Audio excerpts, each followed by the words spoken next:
네, 대통령 내외분께서 입장하고 계십니다.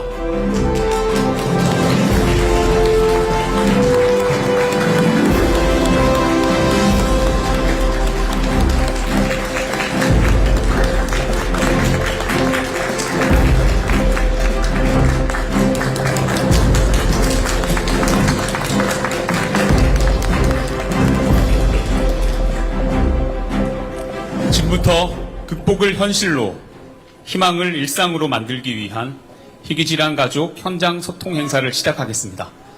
저희는 오늘 사회를 맡은 질병관리청 대변인 고재영, 한국희귀난치성질환연합회 부장 김진아입니다.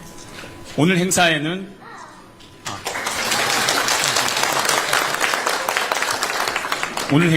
희귀질환 환우와 가족분들, 그리고 한국희귀난치성질환연합회와 연세의료원 관계자분들, 그리고 오늘의 자리가 있도록 만들어주신 대통령 내외분이 함께하고 계십니다.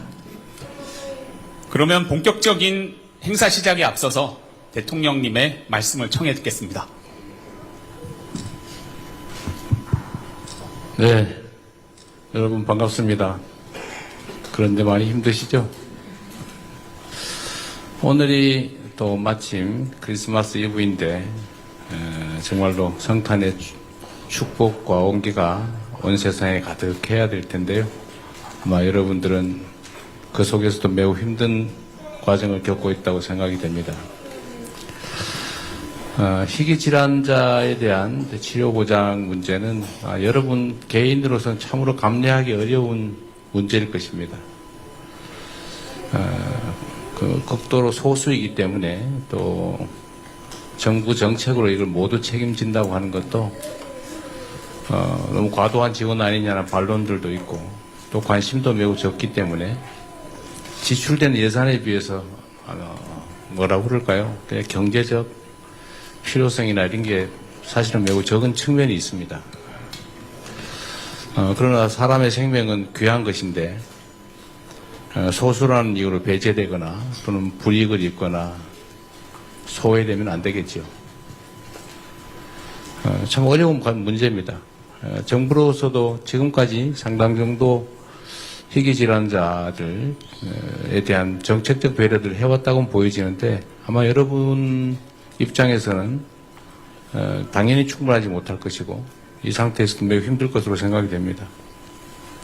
그래서 새로운 정부에서는 우리 희귀질환자들에 대한 치료 지원, 진단 지원 또는 복지 지원 등에 대해서 많은 개선책들을 준비를 하고 있습니다만 아직 시행되지 못한 것들도 있고 또 부족한 것들도 많이 있을 겁니다. 오늘 여러분들의 말씀을 한번 들어보고 또 필요한 조치들이 있으면 추가로 해나가도록 하겠습니다.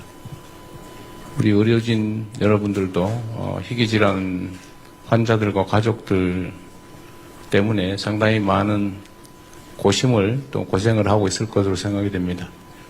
여러분들의 헌신에 감사드립니다. 오늘 여러분들 말씀을 좀 많이 들어서 추가적으로 개선할 일들을 좀 개선해보고 우리 희귀난치병, 우리 환우들 그리고 그 가족들에게도 성탄의 기쁨이 가득할 수 있기를 바랍니다. 만나서 반갑습니다. 네, 경청하시겠다, 또 개선할 여지가 있는지 살펴보겠다라는 따뜻한 말씀 감사합니다. 그럼 지금부터 희귀질환 환우와 가족분들이 보내주신 내용에 대해서 이야기하는 시간을 잠깐 갖도록 하겠습니다. 여기 빨간 우체통에 환우분들의 희망을 담은 편지가 도착해 있습니다. 네, 어떤 희망들이 도착했을지 정말 궁금한데요. 그럼 저희가 함께 카드를 확인해 보도록 하겠습니다. 제가 첫 번째 카드를 먼저 열어보겠습니다. 네, 두 가지 질문 그리고 건의를 해주셨습니다. 희귀질환 가정의 산정 특례 혜택을 좀 더 많이 받을 수 있게 본인 부담률이 낮춰졌으면 좋겠다라는 질문 하나와 특수 시기가 관리가 필요한 희귀질환 가정에 대한 관심과 지원이 더 확대됐으면 좋겠다라는 건의사항이 있습니다. 네, 이 희망을 보내주신 환우 가족 만나보고 자세한 이야기를 청해 듣고 싶은데요. 사연의 주인공 어디 계실까요? 아, 네, 여기 앞에 계시네요. 마이크 전달 부탁드립니다. 안녕하세요, 대통령님. 저는 혈당을 만들지 못하는 희귀질환 당원병을 앓고 있는 7살 아이 아빠 배준호입니다. 매번 크리스마스는 제가 선물을 챙기는 입장이 너무 큰 선물을 주신 것 같아서 너무 감격스럽고 감사합니다. 저는 저희 질환보다 대부분 사람들이 잘 모르는 희귀질환 가족들의 삶에 대해 좀 말씀드리겠습니다. 희귀질환은 대부분 치료제가 없어서 아이 케어를 위해 부모 중 한 명은 직업을 관두면서 수입은 반으로 줄고요. 또 치료제가 없다 보니 오히려 케어를 위한 비용 부담은 배로 늘어나서 경제적 이중고에 처하게 됩니다. 더군다나 치료제가 빨리 개발되면 좋겠지만은 이게 쉽지 않은 거 저희도 잘 알다 보니까 평생을 경제적 어려움 속에서 살게 되는 것이 저희 희귀질환 가족들 대부분의 삶입니다. 그래서 대통령님께 2가지 부탁 말씀을 드리고 싶은데요. 첫째는 이런 희귀질환 가족들이 최소한의 기본적인 삶을 살 수 있도록 희귀질환 산정특례 개인 부담률을 조금만 낮춰주시길 부탁드립니다. 현재 본인 부담 비율이 10%인데요. 암 환자와 동일한 5% 수준만이라도 된다면 많은 희귀질환 가족들의 삶이 전반적으로 나아질 거라 생각합니다. 그리고 또 하나는 희귀질환 대부분이 치료제가 없다 보니 살려고 이 약 저 약 먹기도 하고요. 또 누구는 살기 위해서 이 식품 저식품 먹기도 합니다. 저희 당원병 같은 경우가 치료제가 없어서 아이들이 그 일반 식품인 옥수수 전분 가루를 마치 의약품처럼 매일 몇 시간마다 섭취하고 있습니다. 감사하게도 저희는 질병청과 또 식약처에서 많은 도움을 주셔서 저희는 큰 도움을 받고 있는데요. 저희 말고도 식품으로 생명을 유지하는 다른 희귀 질환들이 상당히 많이 있습니다. 의약품이 아닌 특수시기로 살아가는 희귀 질환자들도 소외되지 않도록 이들에 대한 관심과 지원 확대 꼭 부탁 말씀드립니다. 그리고 끝으로 대통령님 저희가 선물도 저도 준비를 했습니다. 저희 당원병 희망 쿠키인데요. 저희 질환은 혈당 이슈로 인해서 탄수화물 섭취가 제한되다 보니까요. 보통 아이들이 좋아하는 라면, 죄송합니다. 라면, 짜장면, 탕수육, 햄버거 이런 걸 대부분 잘 먹질 못해요. 그래서 엄마들이 탄수화물이 적으면서도 맛있는 아이들이 좋아할 만한 음식들을 매 끼니마다 고민하고 개발하는 삶을 삽니다. 이 쿠키도 그렇게 탄생된 쿠키라서 저희는 희망 쿠키라고 이제 이야기를 하는데요. 그래서 올 한해 대통령님과 여기 계신 모든 분들 덕분에 저희 희귀질환이 정말 큰 관심 받아서 정말 감사하고 또 고생 많이 하신 만큼 저희 희망 쿠키 오늘 제가 50개 가져왔거든요. 예, 요거 여기 모두 나눠 드시면서 내년에도 저희 희귀질환 가족분 물론 모든 국민들이 더 큰 희망을 품을 수 있도록 꼭 계속 부탁드리겠습니다. 고맙습니다. 산정 특례 부담 감소 내용 하나와 그리고 특수 시기 지원 확대에 대한 이야기 그리고 따뜻한 희망 쿠키 말씀 주셨습니다. 혹시 복지부와 질병청에서 먼저 답변해 줄 수 있으면 부탁드립니다. 네, 안녕하십니까. 보건복지부 장관 정은경입니다.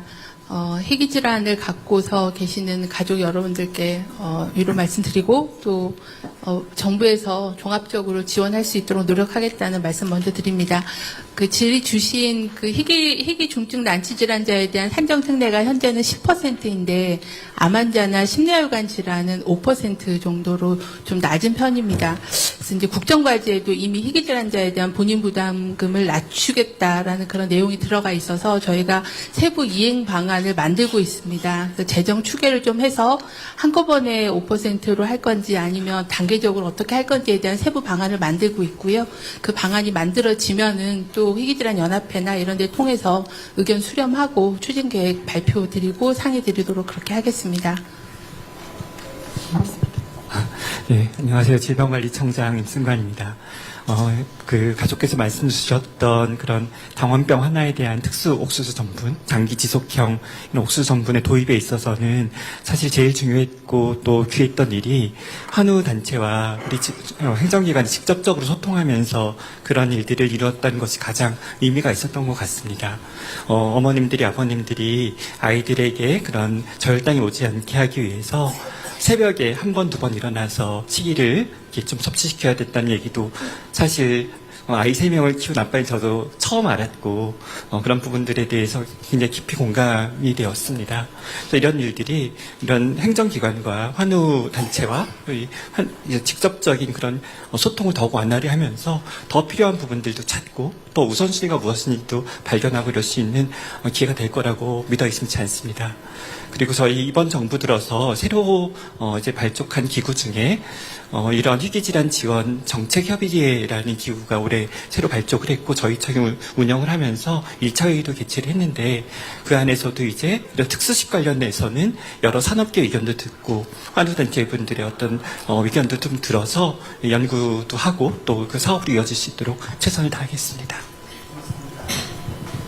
지금 그 증상 환우 나이 들어서도 똑같을 거 아닙니까?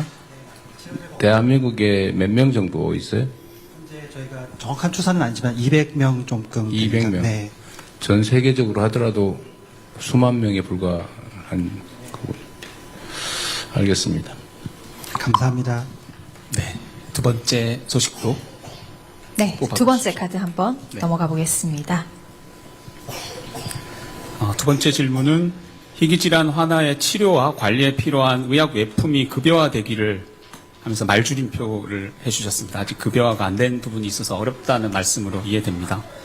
또 하나는 희귀질환 장애 아동의 재활치료도 지원을 받고 희귀질환 가정에도 안전한 임신과 출산을 위한 지원이 확대되기를 소원합니다라는 질문이 있습니다. 네, 사연의 주인공 한번, 네, 이쪽에 계시네요.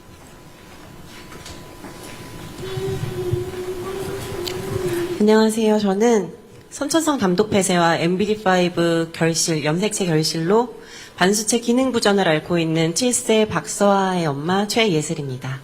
이렇게 뜻깊은 자리에 불러주셔서 이렇게 이야기를 나눌 수 있게 해주시면 정말 감사드립니다. 저희 서아가 앓고 있는 선천성 담독폐쇄는 선천적으로 간 내 담도가 막혀서 간에 손상을 입히는 질병입니다.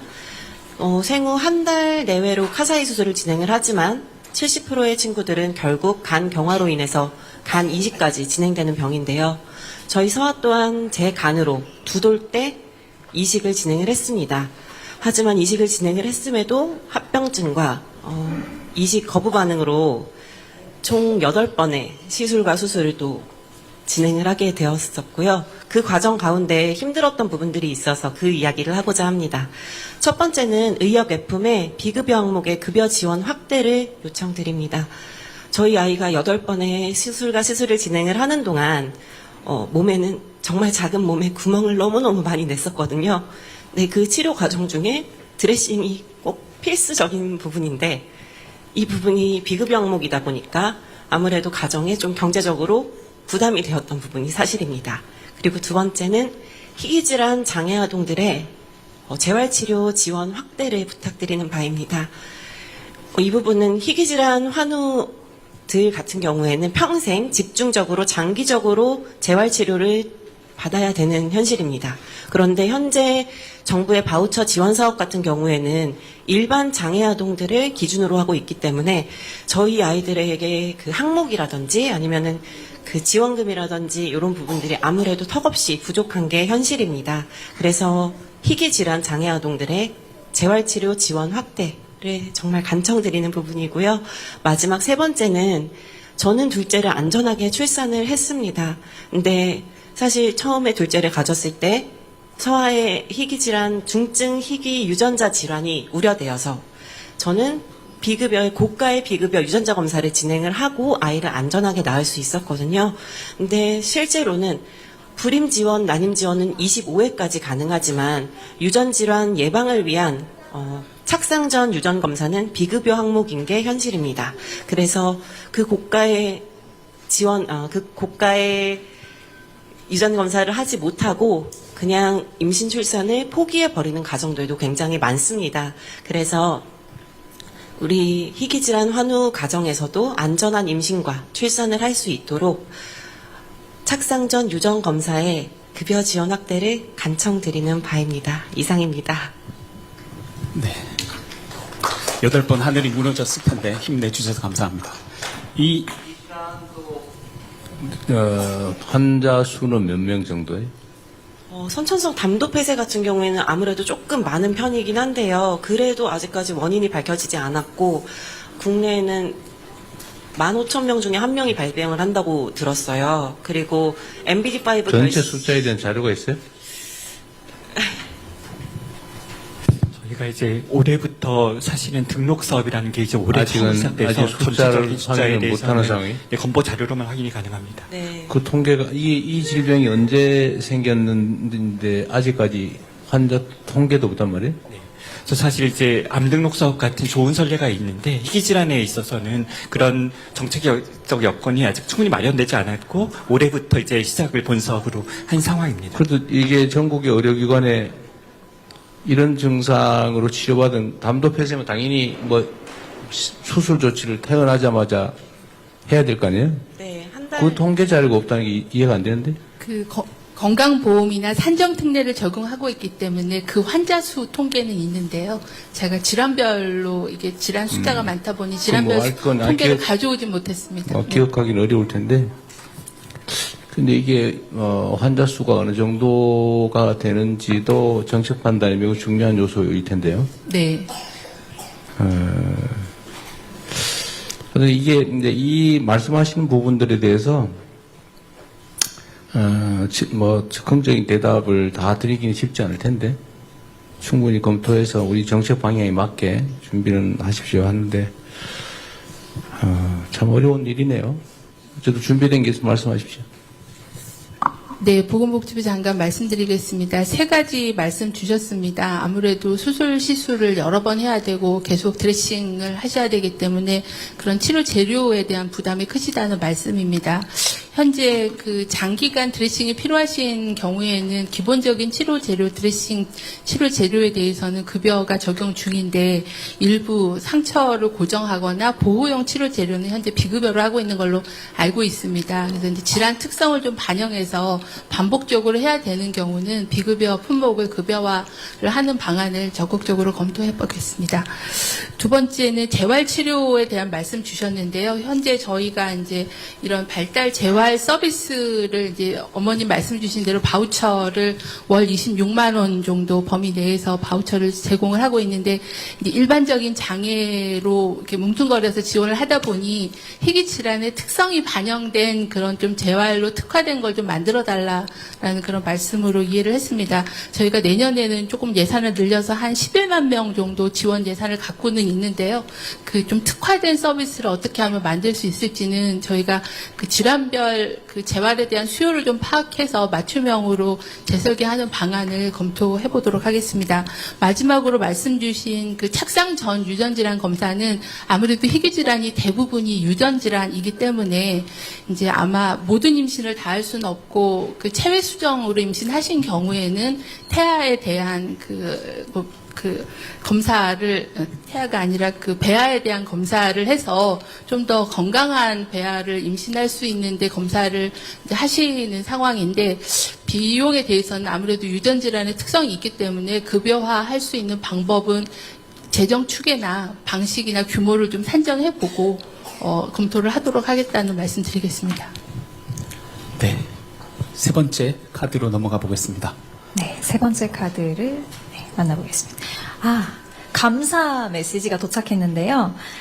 의료진과 정부가 함께 모여서 환자의 아픔을 나눌 수 있는 자리를 마련해 주셔서 감사하다는 메시지가 왔습니다. 혹시 어디 계실까요? 우리 가족분들? 요 메시지. 안녕하세요, 어머님. 네, 감사합니다. 네. 다음 카드 한번 넘어가 보도록 하겠습니다. 네. 네 번째 카드입니다. 건의 주신 내용이 질병 코드에 가로막힌 극희귀질환 의료비 간병비 지원 사업 혜택을 받을 수 있게 해주세요라는 건의를 주셨습니다.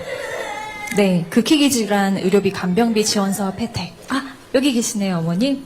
네. 안녕하십니까, 대통령님. 저는 9살 엠마누엘 증후군 하나 유주를 키우고 있는 엄마 정석영이라고 합니다. 먼저 저희 가족과 대통령님의 특별한 인연을 꼭 말씀드리고 싶었습니다. 저희가 성남에 살 때는 시장님으로, 하성으로 이사하니 도지사님으로, 그리고 서울에 오니 이제는 대통령님으로 늘 저희 곁에 계셔 주셨습니다. 이사할 때마다 마치 저희 가족을 따라오시며 돌봐주신 듯한 든든함을 느껴왔고 늘 서민의 편에 서주심에 진심으로 감사드리고 있었습니다.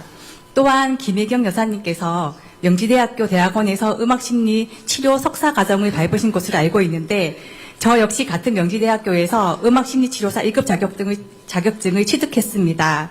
치료라는 같은 길을 공부한 사람으로서 아픈 아이를 둔 엄마의 이 간절한 마음을 누구보다 깊이 공감해 주시리라 믿고 오늘 용기를 냈습니다.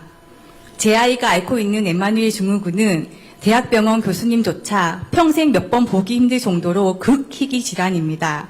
9살이지만 스스로 걷지도 말하지도 못하는 중증 1급 뇌병변 장애 및 골격계 장애, 위장계 기형, 심장질환 등 중증 장애입니다. 이 병명을 정확히 알기까지 7년이 걸렸습니다. 출산 시에는 캐다이 증후군으로 알고 있었으나 산정특례조차 적용되지 않아 막대한 병원비를 감당했습니다. 그러다 담당 교수님의 정밀 재검사를 권유받았고 결국 병원의 지원을 받아 검사한 끝에 최근에야 엠마누엘 증후군이라는 진짜 이름을 찾을 수 있었습니다.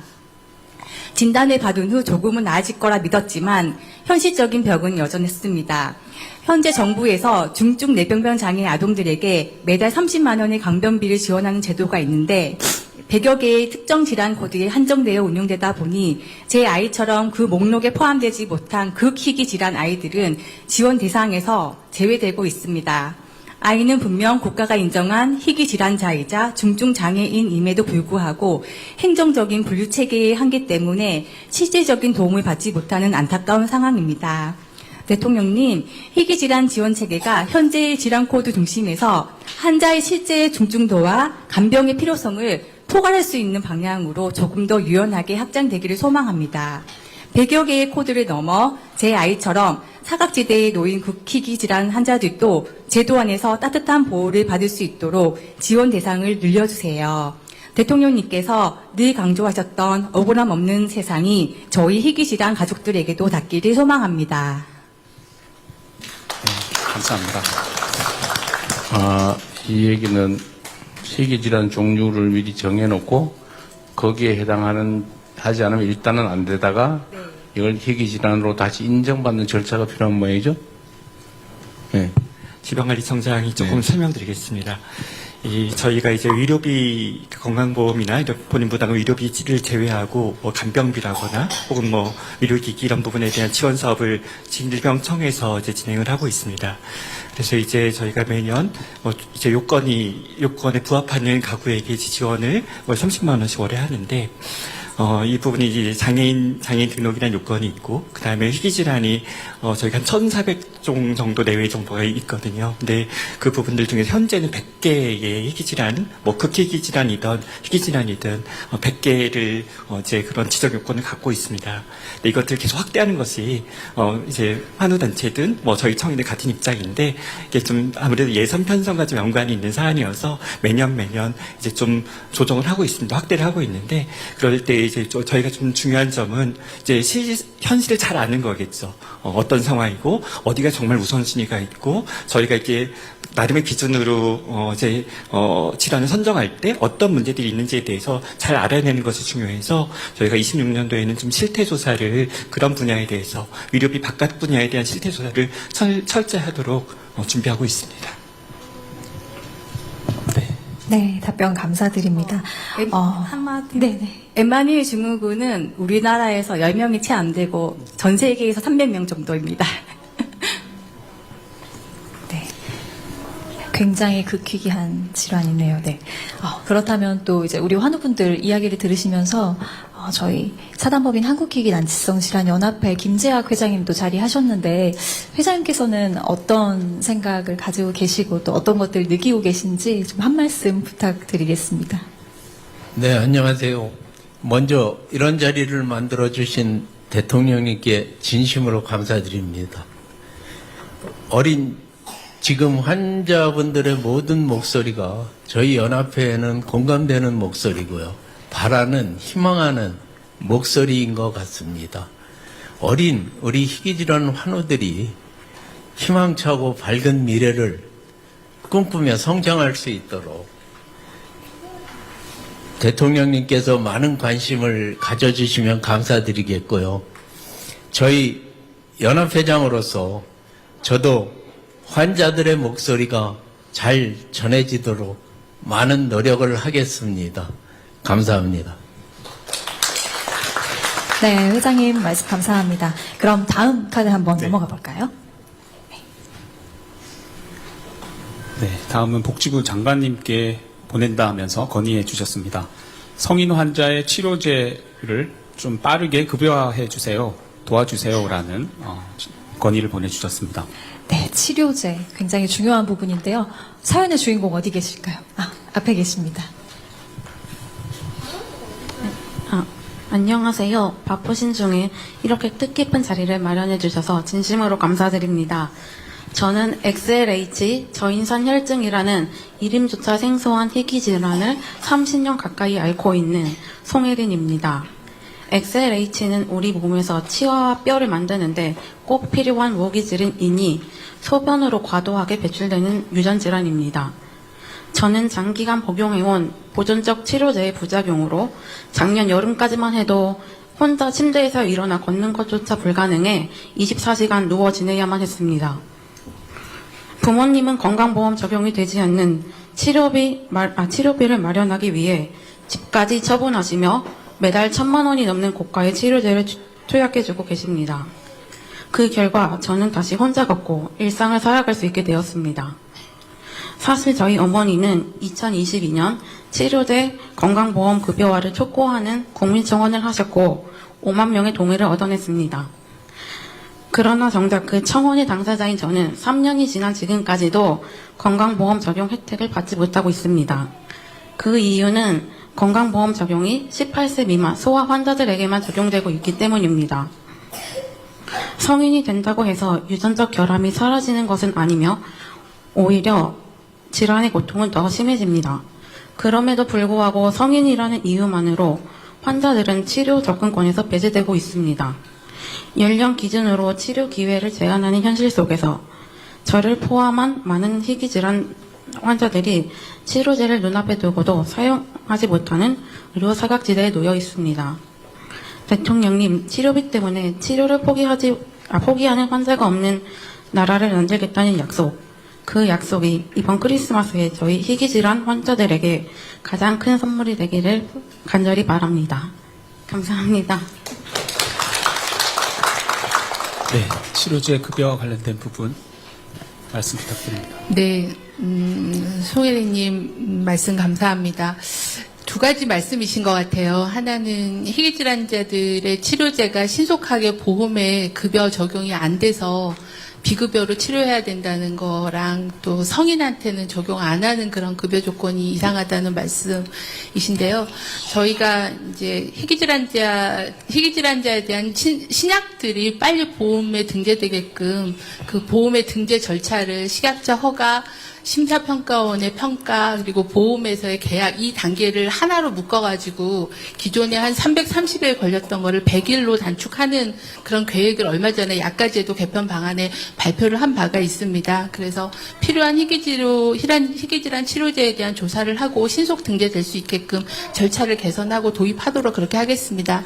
두 번째 말씀 주신 거는 아마 그 질환별로 조금 급여 기준이 다를 것 같아서 말씀 주신 왜 성인에 적용 안 하고 있는지 좀 확인해서 말씀하신 대로 이게 치료가 어린이 때만 되는 게 아니라 성인까지도 이어지는 질병의 특성을 반영해서 급여를 조정할 수 있는 방안을 한번 살펴보고 말씀드리겠습니다. 감사합니다.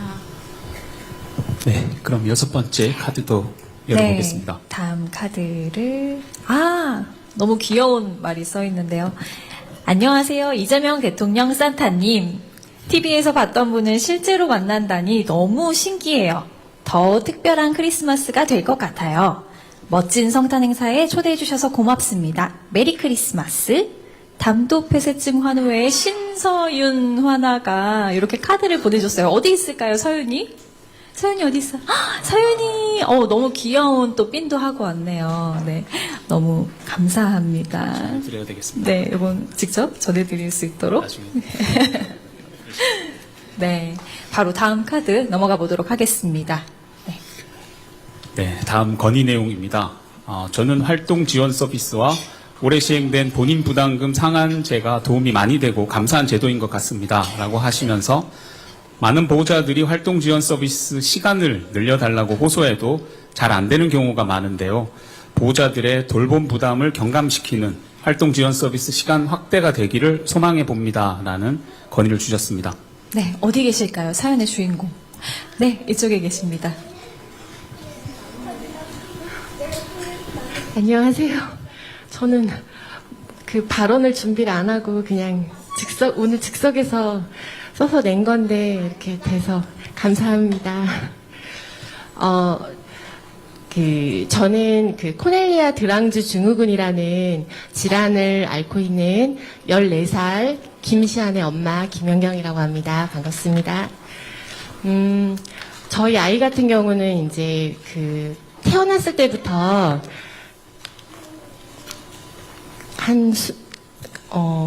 엄청 많은 이제 질환을 갖고 태어났는데 키우다 보니까 거의 24시간 아이를 밀착 케어를 해야 되는 그런 어려움이 되게 많아요. 아이가 이제 눈을 뗄 수가 없고 그러다 보니까 혼자서 이 아이를 감당하기가 너무 어려운데 이 장애인 활동 지원 서비스가 너무 감사한 거예요. 그래서 저희 가족이 정말 이 서비스를 이게 아마 만 7세부터 받을 수 있는 걸로 알고 있는데 그 후로부터 너무 삶이 진짜 행복하게 많이 바뀌었는데 아무래도 이제 이게 그 재원이 한정되다 보니까 조금 더 받고 싶은 마음이 있는데 이제 그 시간이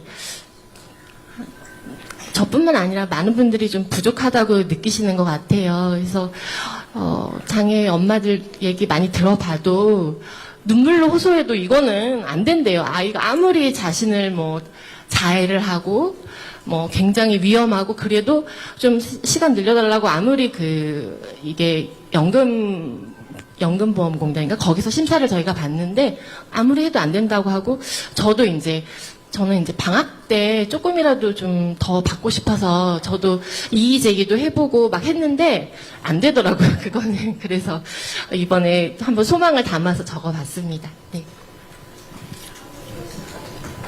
하루가 아니고요. 저희가 이제 한 달에 몇 시간 이렇게 나오거든요, 그 지원이. 그래서 저는 좀 많이 받고 있는 편이긴 한데, 예, 모든 이제 장애 아이나 이 희귀 질환을 키우시는 분들의 소망을 담아서 적어봤습니다. 예. 네. 그 어머님 말씀 주신 거는 이제 장애인으로 등록돼 있는 분들에 대한 활동 지원 서비스인데 저희가 한 16개 정도 등급으로 나눠서 장애인의 활동 제약이 어느 정도 있는지를 연금공단에서 조사를 해서 등급을 정하고 등급에 따라서 활동 지원하는 그런 시간이 이렇게 배분이 돼서 그 시간을 이용을 하게 돼서 가장 많이 이용하시는 시간은 제가 지금 정확하지 않은데 한 18시간? 뭐 아무튼 굉장히 16등급으로 합니다. 근데 장애인분들께서 그 등급 판정을 좀 더 높게 평가를 해야 된다. 평가 도구가 정확한지 이런 거에 대한 문제 제기를 많이 해주시고 계셔서 저희가 그 장애인 그 전문가와 장애인 단체하고 TF를 만들어서 장애인 활동 조사하는 거를 어떻게 개편할 건가에 대한 논의를 하고 있습니다. 그래서 그런 지적들에 대해서 어떻게 좀 보완할지 방안을 좀 만들어서 정확한 등급 판정이 되거나 등급에 맞는 시간에 대한 부분들은 좀 조정하도록 하겠다는 말씀드립니다. 네, 많이 지원 드리지 못해서 송구합니다. 네.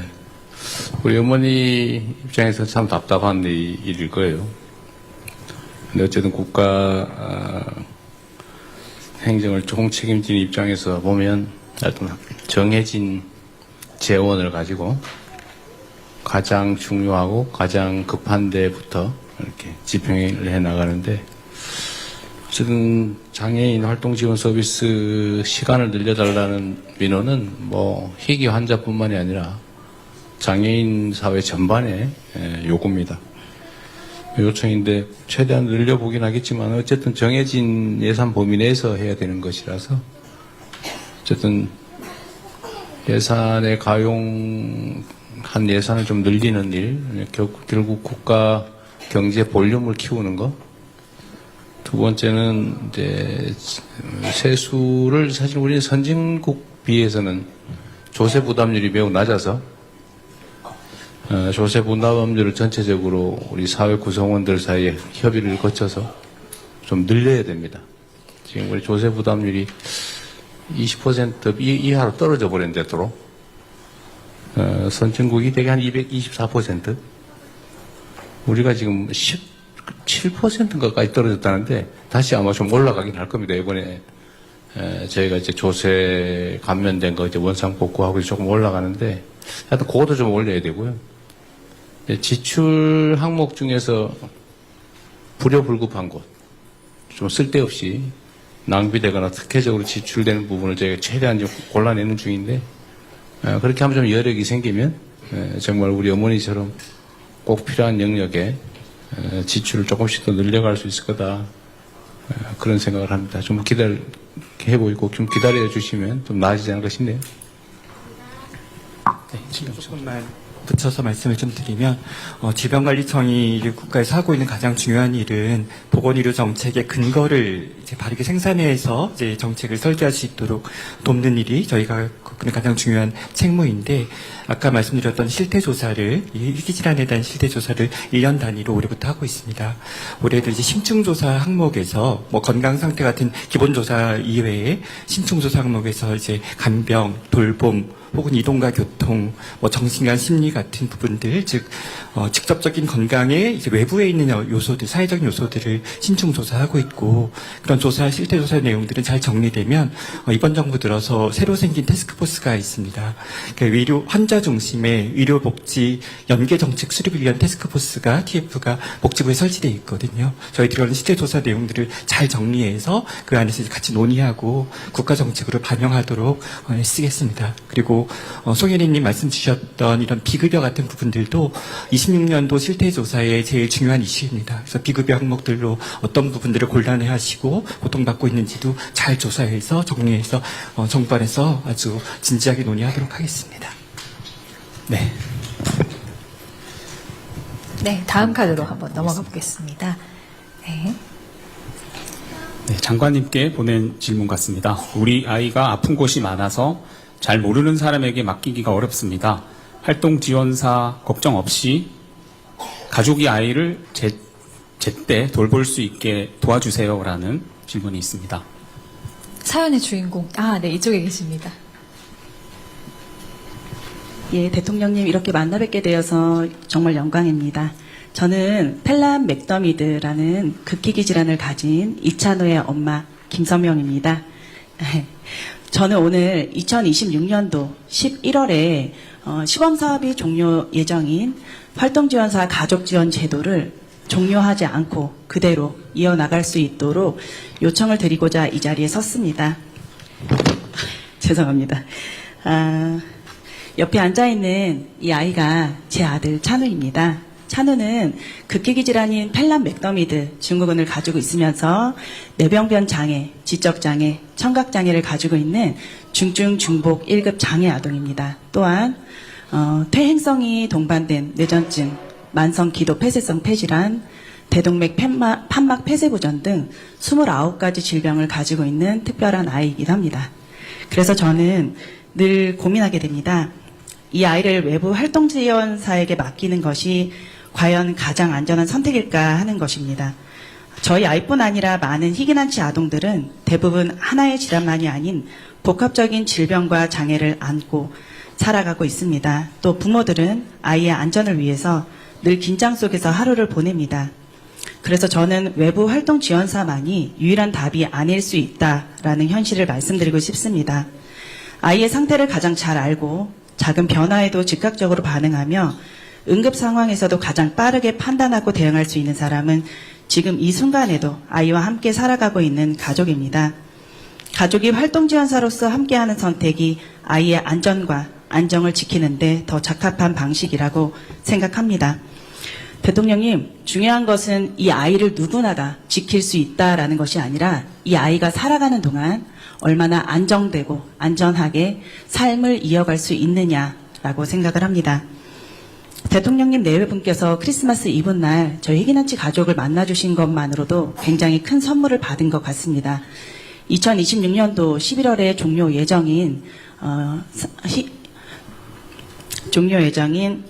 활동지원사 가족지원 제도가 앞으로 계속 이어간다면 저희에게는 조금 더 큰 선물을 받은 것이라고 생각합니다.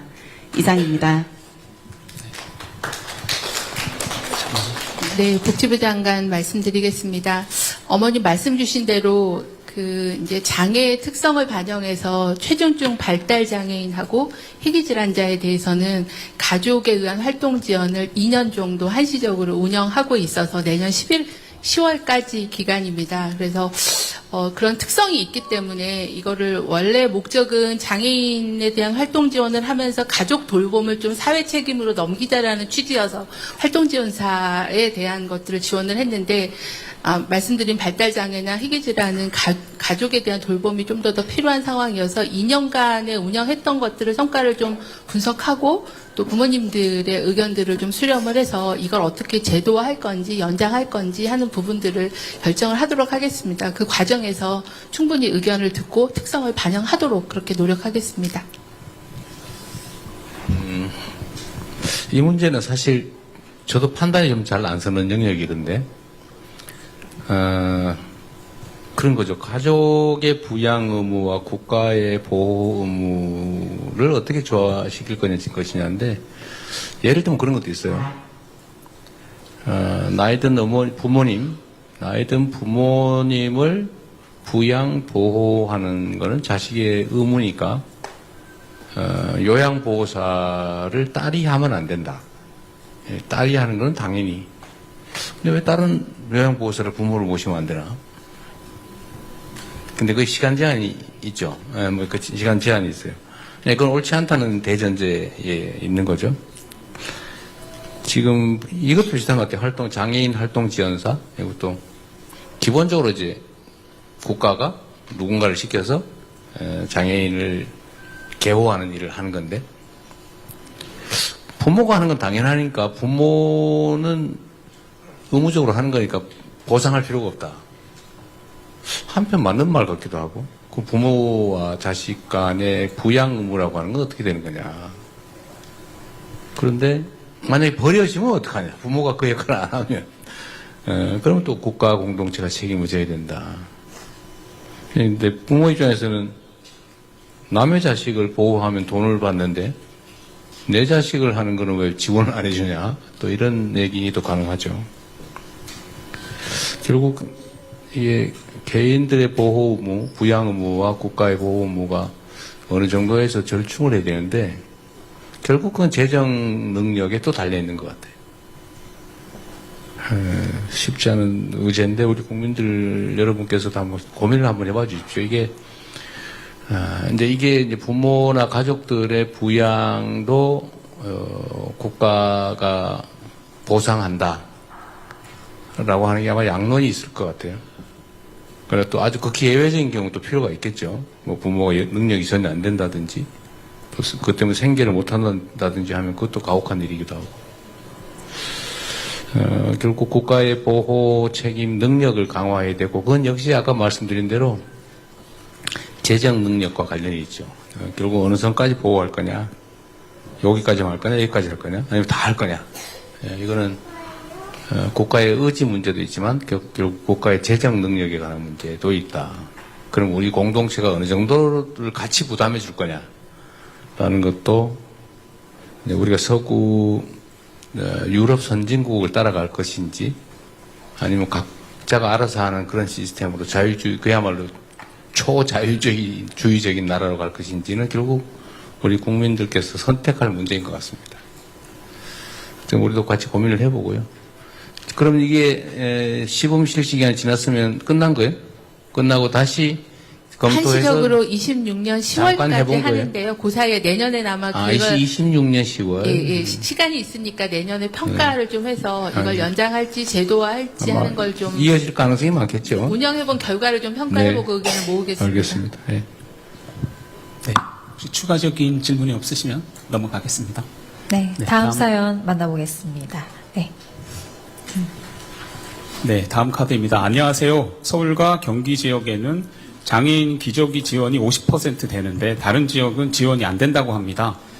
지원이 다른 지역에 사는 장애인들에게도 동일하게 되기를 소망해 봅니다. 라는 카드가 와 있습니다. 네, 사연의 주인공 어디 계실까요? 같은. 네. 예. 또 제게.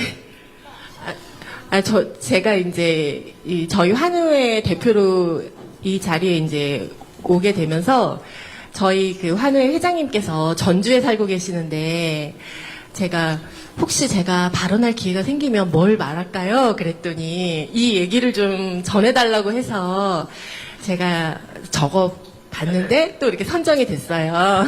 그건 제가 말씀을 드리도록 할게요. 그러니까, 이건 이제 지방자치와 중앙정부의 그 간극 같은 건데, 결국은 이제 서울이나 경기나, 아니, 다른 지역도 있을 거예요. 이런 복지정책을 추가로 시행하는 게 있죠. 그거는 그 자치단체, 지방정부의 결단이죠. 각각의 지방정부, 예를 들면 광역지방정부, 서울, 경기 뭐 이런 것도 있고, 기초지방정부인 구, 시, 군, 시군구도 있는데, 시군구나 아니면 광역시도에서 어떤 추가적인 아니면 그 별도의 새로운 복지정책을 할 것인지는 그 지역 주민들의 결단이죠. 그래서 다른 지역은 하는데 왜 우리는 안 하냐라고 하게 되면, 그거는 각 지방정부의 자율성을 해치는 결과를 빚을 수도 있죠. 다 똑같이 해야 되는 건 아니에요. 똑같이 나빠져서도 안 되고 똑같이 좋아질 수도 없는 거죠. 그럼 결국은 지방정부 수장을 잘 뽑으면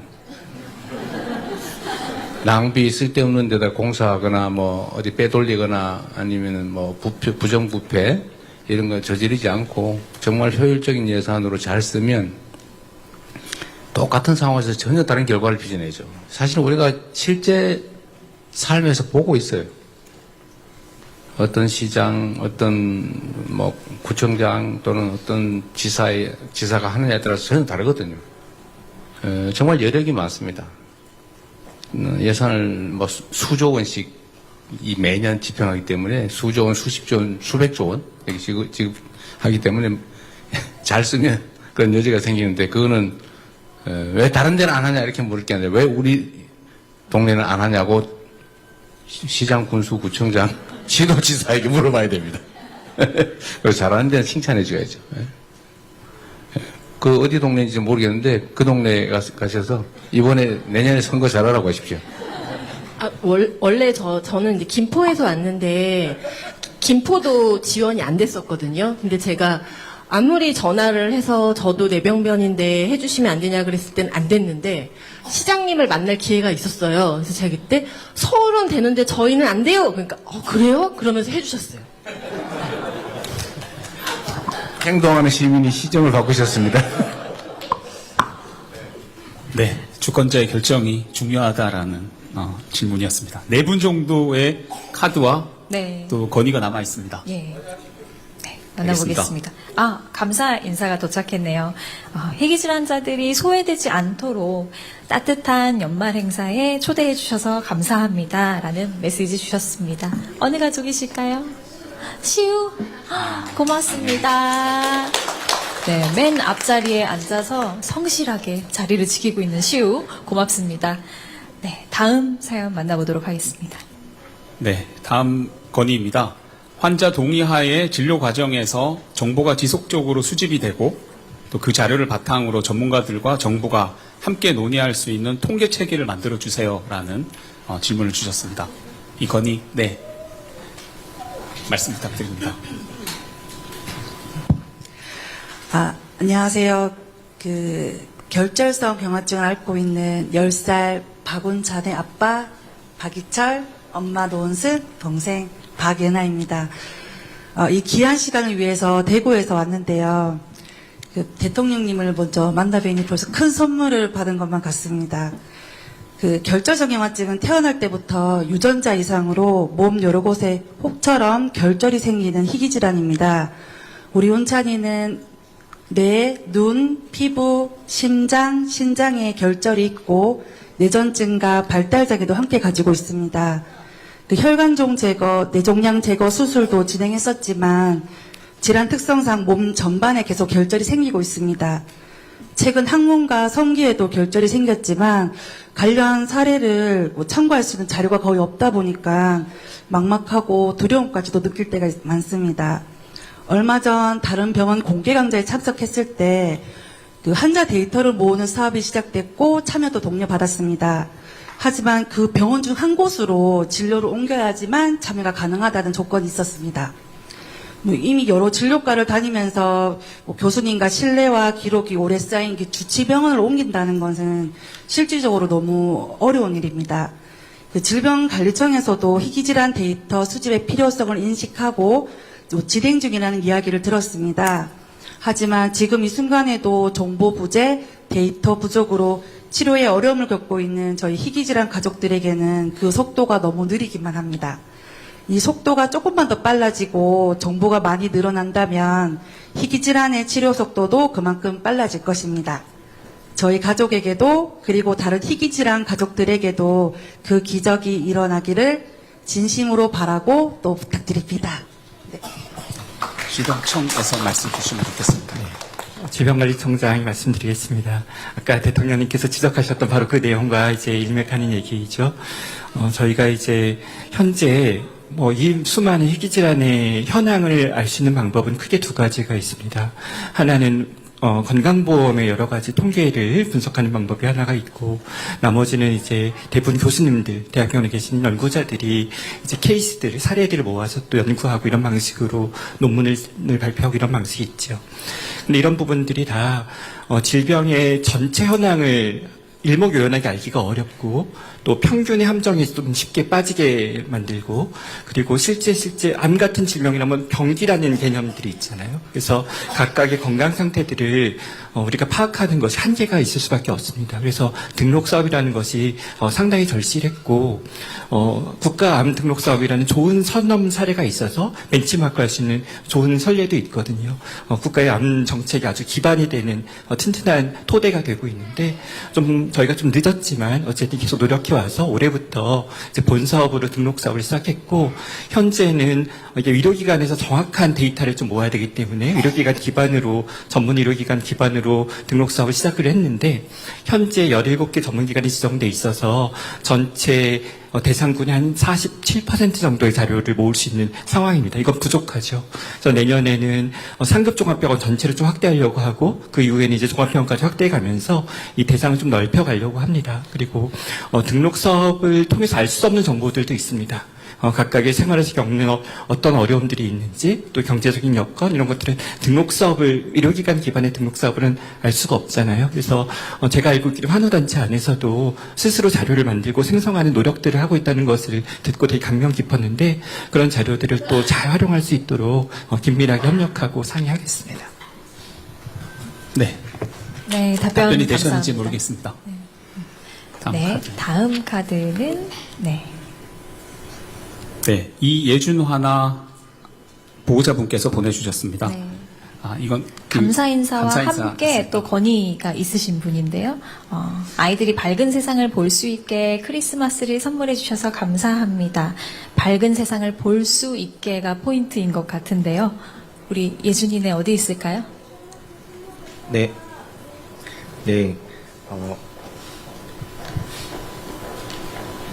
대통령님, 안녕하십니까? 먼저 저는 감동받은 이야기입니다. 저는 세종에 살고 있는 세 아이 아빠 이주혁입니다. 오늘 제 와이프랑 같이 왔는데 대통령님을 꼭 뵙고 싶다고는 했었습니다.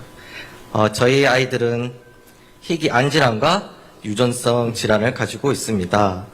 지난 10월에 대통령께서 주재하신 핵심 규제 합리화 전략 회의에서 중대 희귀 난치 질환자에 대해 줄기세포 치료를 전향적으로 판단할 필요가 있고, 실증과 임상이 빠르게 이루어질 수 있도록 제도 개편이 필요하다고 직접 말씀하신 것을 들었습니다.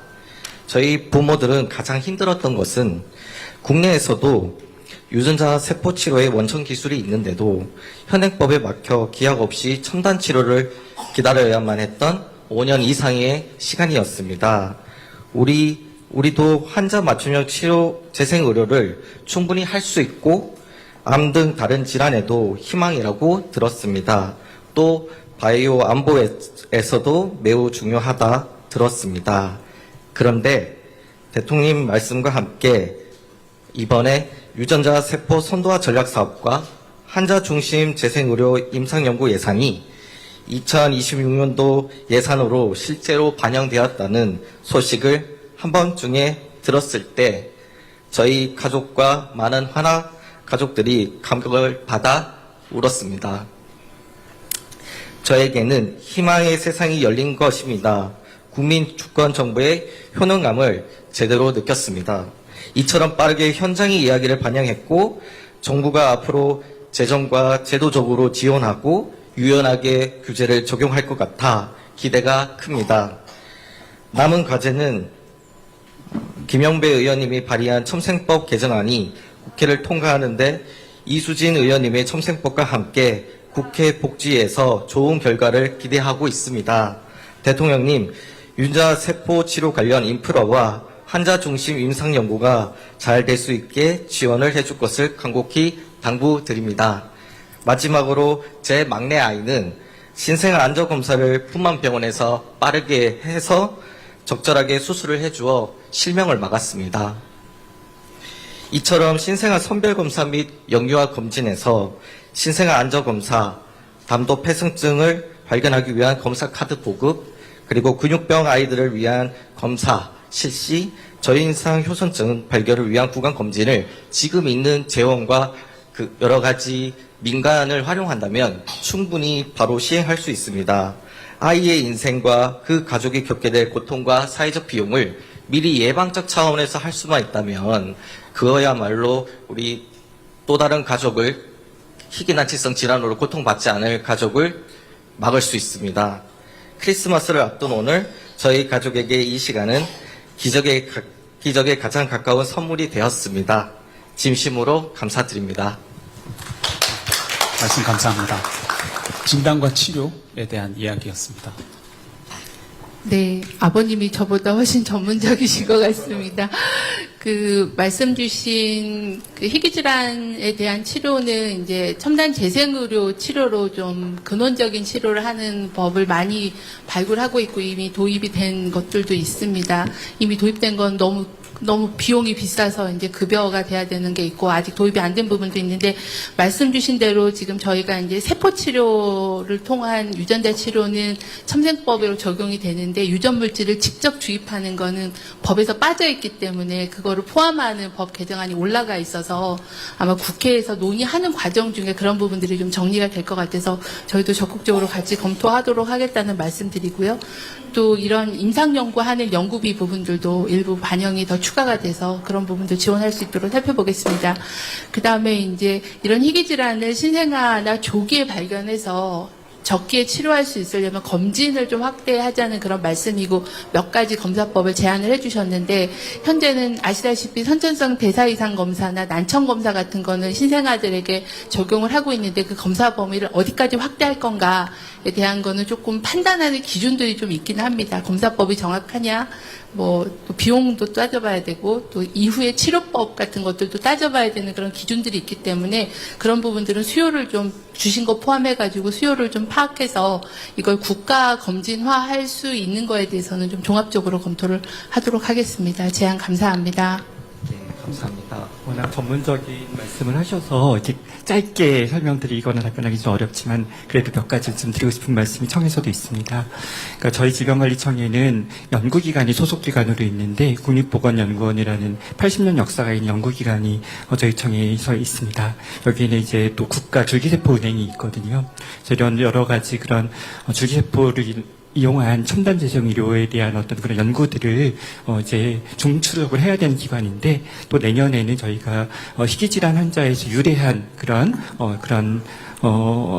줄기세포를 이용한 그런 뭐랄까요, 신약 후보 물질을 10종을 이제 개발하는 연구에 이제 착수를 합니다. 또 저희 청은 희귀질환에 대해 연구하는 소속기관도 있지만 사업을 하거나 정책을 수립하는 본청도 있어서 본청에서는 상급종합병원 등 전문 의료기관과 의료인들, 교수님들과 계속 네트워킹하면서 여러 가지 사업을 하고 있거든요. 이 둘을 이제 연계할 수 있는 어떤 그런 포지션을 갖고 있기 때문에 그런 노력들을 저희가 더 열심히 성실히 수행하겠습니다. 그리고 신생아 집중치료실에 계시는 의료진들의 고민으로부터 시작됐던 일인데, 신생아 집중치료실에서 이제 갓 태어난 어린 아이들이 굉장히 위험한 상황에 있는데 그 원인을 모르는 경우들이 많이 있잖아요. 그래서 그렇게 신생아 집중치료실과 연계해서 유전자, 전장 유전자 분석을 하고 거기서 진단명을 밝혀내고 치료를 빨리 도입해서 과거에는 몇 주 걸리던 것들을 일주일 이내에 진단명을 의사가 알게 하는 이런 사업들도 저희 국립병원연구원에서 하고 있는데, 예산을 계속 확대해서 대상되는 범위를 넓혀가도록 하겠습니다. 네. 그러면 마지막 카드입니다. 네, 드디어 마지막 카드가 제 손 안에 있는데요. 희귀질환자의 정책을 잘 총괄해 주시고 또 희귀질환 맞춤형 복지 향상을 시켜달라는 메시지가 왔습니다. 마지막 사연의 주인공 앞에 계시네요.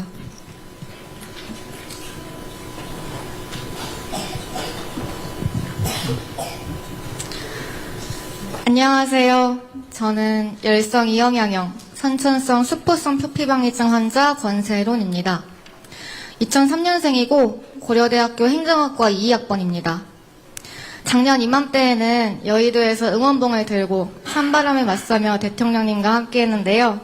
1년 만에 이렇게 따뜻하고 쾌적한 자리에서 다시 뵙게 될 줄은 정말 몰랐습니다.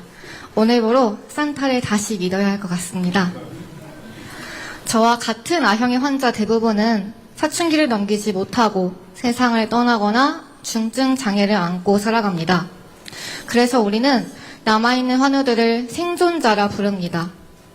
같은 질환의 환우들 뿐만 아니라 여기 계신 다른 질환을 가진 환우와 이 자리에 함께하지 못한 모든 희귀질환자 가족들은 모두 다음엔 내가, 내 아이가 아닐까 하는 불안함으로 하루하루를 살아내고 있는 생존자들입니다. 저는 생존자 중에서도 정말 선택받은 케이스라고 생각하며 살아왔습니다. 모든 부모님들이 자녀에게 지극정성을 쏟으시겠지만 부모님은 정말 365일 24시간 저와 함께 하셨습니다.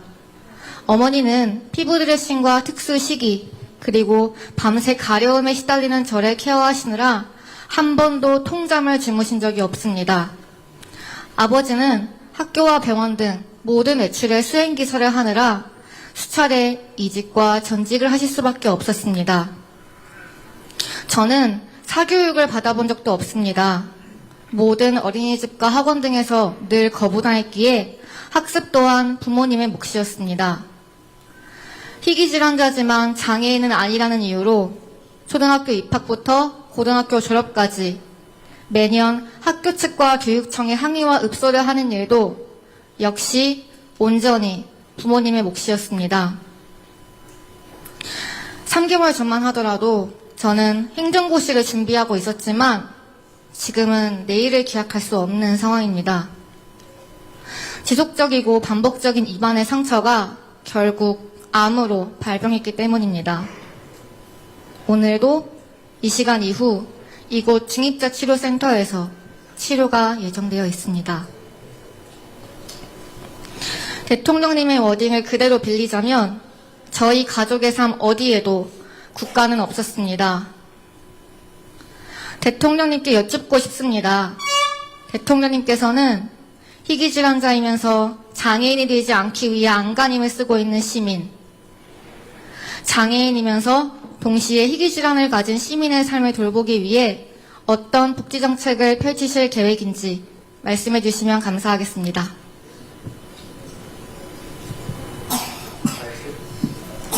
감사합니다. 네. 매우 절절한 말씀이죠. 이게 마지막이에요? 이분 말고 더 하실 얘기 있는 분은 없나요? 정리 삼아서 한 말씀을 드려야 되겠습니다. 무슨 암이에요? 침샘암입니다. 침샘암? 일종의 무슨 유전적 질환이 있다고 했나요? 수포성 표피방해증입니다. 피부질환입니다. 피부질환인데 그거와 침샘암이 또 관계가 있어요? 입안에도 지속적이고 반복적으로 상처가 생기면서 이게 암으로 발병했습니다. 어쨌든 잘 치료받고 완쾌되길 바라고요. 우리 사회에 어려움을 겪는 사람들은 다양한 방면에서 참 많죠. 예를 들면 질환도 있겠고, 삶의 조건 또는 뭐 노동 조건, 뭐 온갖 어려운 환경들이 다 있습니다. 우리 권세돈 대학생 혼자만 그렇다는 생각은 하지 마시기 바랍니다. 우리 사회에는 종류는 다르지만 또 느끼는 고통의 강도는 또 다를 수 있지만 어려움을 겪는 사람들이 참으로 많습니다. 그리고 그에 대해서는 본인들 또는 가족들의 노력도 필요하죠. 그 상황을 이겨내기 위한 또 개인적인 노력을 통해서 이겨낼 수도 있지만 개인적 노력만으로는 또 이겨낼 수 없는 것들도 많이 있습니다. 개인이 극복하기 어려운 또는 개인이 극복할 수 없는 그런 어려움들을 이겨낼 수 있도록 함께 노력하게 하는 게 우리 국가 공동체고, 또 그렇게 하기 위해서 우리 권세돈 학생도 세금도 열심히 내잖아요. 권세돈 학생. 음료수 사 먹으면서도 세금 내고, 과자 사 먹으면서도 세금 내고. 그래서 우리 공동체 모두의 문제를 함께 해결하기 위해서 또 노력하는 영역이 있기 때문에 정부가 할 수 있는 그런 역할들도 더 많이 찾아서 더 많이 노력하겠다는 말씀을 드립니다. 너 어떡할래? 이렇게 물어보니까 갑자기 제가 숨이 콱 막혔어요. 주어진 짧은 시간이고 저한테 주어진 고난도 제한적이긴 하지만 모두가 절망하지 않고 또 희망을 안고 함께 살아갈 수 있는 세상을 또 함께 만들어갈 수 있도록 최선을 다하겠습니다. 우리 권세론 학생도 꼭 완치되고 건강한 삶을 영위할 수 있기를 바랍니다. 감사합니다. 네. 제가 드릴 말씀은 다 드렸는데 제가 보기엔 써내지 않은 뭐 할 얘기도 좀 있을 것 같은데 다 하셨어요? 혹시 현장에서 더 하셔도 상관없습니다.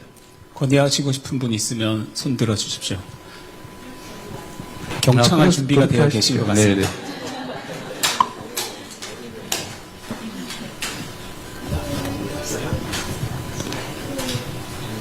네, 세브란스 곤약별 희귀질환 센터 사업 단장 강우철입니다. 먼저 여기 저희 환자들도 많이 앉아 있는데요. 이렇게 오랜 시간 동안 저희 환우들 얘기를 들어주신 대통령님께 진심으로 감사드리고 크리스마스 이브에 큰 선물이 것 같습니다. 그 희귀질환은 잘 아시는 바와 같이 진단부터 치료 그리고 여러 가지 관리라고 표현을 해야 될까요? 여러 가지 복지 문제까지 아주 다양한 분야에 이제 걸쳐 있습니다. 그리고 치료도 완치를 목적으로 하는 치료도 있고 또 증상에 대해서 증상을 호전시키는 대증 치료까지 다양한 치료가 있는데 사실 이 희귀질환과 관련해서 진단은 최근에 여러 가지 기술 발전을 통해서 상당히 많이 발전을 했습니다. 그리고 2017년부터 유전자 검사의 새로운 기법들이 다 도입이 되었기 때문에 유전자 진단은 그전보다는 훨씬 더 수월한 반면에 이 질환에 대한 완치를 목적으로 한 어떤 유전자 치료들이 여러 가지 방법들이 아주 산업계의 AI만큼이나 핫 이슈입니다. 그래서 저희 국가에서도 지금 복지부 질병청 중심으로 해서 특히 유전자 치료 중에 급한 이런 유전자 치료들은 큰 국가 프로젝트로 이제 시작이 되고는 있는데 그 저변이 훨씬 더 넓어져야 되는 그런 부분이 있고요. 심지어는 아까 이런 희귀질환 각 질환에 대한 치료뿐만 아니라 이 세상에 있는 단 한 명의 환자를 대상으로 한 N of 1이라는 그런 임상 치료까지 지금 선진국 중심으로 해서 저희들도 시작을 했습니다. 근데 이런 환자들은 그 한 명의 환자를 위해서 상당히 많은 의료진들이 치료제를 개발하고 나서도 이 환자들이 한 몇 달이나 1년이나 2년이 있으면 이미 많이 나빠져서 그때 유전자 치료를 하더라도 그 후유증 때문에 평생을 고통을 받게 됩니다. 그래서 이 시급성이 아주 중요한데 많은 치료제들이 아직은 식약처의 여러 가지 기준에 의해서 제대로 환자에게 적용될 때까지는 수년이 걸리는 그런 절차들이 있습니다. 그래서 적어도 이 유전자 치료와 관련해서는 이런 여러 절차들이 많이 간소화되어서 부작용 정도를 우리가 스크리닝 선별을 한다면 빨리 환자에게 적용될 수 있도록 그런 제도적인 받침이 돼야 된다는 걸 말씀드리고 싶고요. 오늘 식약청장님도 계시길래 한마디 했습니다. 감사합니다. 네, 식약처장님도 한 말씀 주시면 좋겠습니다. 네. 예, 식품의약품안전처는 사실 내년에 굉장히 큰 변화를 예고하고 있습니다. 혹시 식약처 업무보고 때 보셨는지 모르겠지만 식약처가 심사 속도가 느리다는 게 굉장히 이 현장에서는 어려움 아니셨습니까? 그런데 지난 9월에 대통령님께서 식약처의 심사 속도를 세계에서 가장 빠르게 만들겠다라고 말씀하시고 전폭적인 지원을 해주셔서 내년부터 식약처가 세계에서 가장 빠른 그 신약 심사를 하는 기관으로 지금 탈바꿈할 준비를 하고 있습니다. 그 부분 많이 지켜봐 주시고 저희도 정말 세계에서 가장 빠르게 안전하고 효과적인 그런 치료제를 국민께 드리기 위해서 계속 노력하겠다는 말씀 드리겠습니다. 내가 정리 삼아서 이 말씀 하나 물어보고 싶은데 지금 제가 어디서 보니까 희귀질환 치료약에 대한 연구 개발, 생산을 이걸 민간에서 하고 있는 것 같아요. 우리나라는 저 식약처 산하에 희귀필수 의약품 센터가 있어서요. 이 희귀질환 아마 모든 분들이 아마 희귀필수 의약품 센터에서 의약품을 긴급 도입 형태로 또는 자가치료용 형태로 공급을 받으시는 그런. 지금 연구개발 생산을 민간 연구기관이 아니고 식약처에서 하고 있다는 거예요? 연구개발은 아마 복지부에서 하실 거지만 외국에서 희귀의약품 치료제가 굉장히 많기 때문에 그런 치료제를 다 외국에서 공급하는 건 이제 식약처에서 하고 있습니다. 희귀필수의약품 센터에서. 그건 뭐 나중에 우리끼리 할 얘기긴 한데, 그때 당시에 제가 들어보니까, 1인당 들어가는 연간 그 치료약 금액이 뭐 거의 1억에 육박하고 이런 경우도 많이 있더라고요. 질환별로 굉장히 다양하고 그 이상도 많습니다. 그래서 이게 한 명에게 연간 그때 보니까 1억 가까이 되고 이럴 경우에 뭔가 다른 수를 내야지. 예를 들어 민간에 계속 맡겨놓으면 뭐 그것만 해도 꽤 괜찮은 수익 사업이 될 수가 있어서 공공적 통제를 좀 해야 되지 않나 하는 생각이 좀 들긴 하던데요. 지금 이제 식약처에서 희귀질환 그 치료제를 긴급 도입을 하는 게 95품목이 있고 95품목을 14,000건을 이제 1년에 하는데요. 아마 이 자리에 계신 분들이 다 느끼시겠지만 긴급 도입을 95품목을 해도 거기서 보험 약가가 되는 건 19개밖에 안 됩니다. 그래서 다들 환자분들께서 긴급 도입하실 때 보험 약가까지 조금 더 늘려달라는 제안을 참 많이 하시는데요. 그래서 식약처도 매년 지금 19개밖에 안 되는데 내년에 한 5개 그렇게 해서 계속 보험 약가를 좀 늘려가려고 하는 노력을 하고 있습니다. 이 부분은 아마 환자분들께서 굉장히 절실하신 부분이라고 생각하고 식약처도 그런 쪽으로 노력을 하고 있다는 말씀 드리겠습니다. 네, 이제 간담회는 마무리해야 될 것 같습니다. 예정된 시간을 좀 많이 넘겨서. 그러면 대통령님의 마무리 말씀을 청해 듣도록 하겠습니다. 네, 제가 드릴 말씀은 다 드렸는데, 하여튼 즐거운 크리스마스 이브이긴 한데, 또 어려운 상황에 처한 여러분들을 만나니까 많이 마음이 또 무거워지기도 합니다. 또 이런 문제들을 많이 완화하고, 또 모두가 함께 행복한 세상을 만드는 게 저의 주어진 책무니까, 가능한 방법이 어떤 게 있는지, 그 방법들을 최대한 연구하고, 또 함께 노력하도록 하겠습니다. 너무 힘들어하지 마시고, 행복한 크리스마스 연말연시 맞으시기 바랍니다. 반갑습니다. 고맙습니다. 네. 희귀질환 극복의 길에 대통령님께서 고민하고 경청하고 또 같이 협업하면서 알아보겠다는 말씀 잘 들었습니다.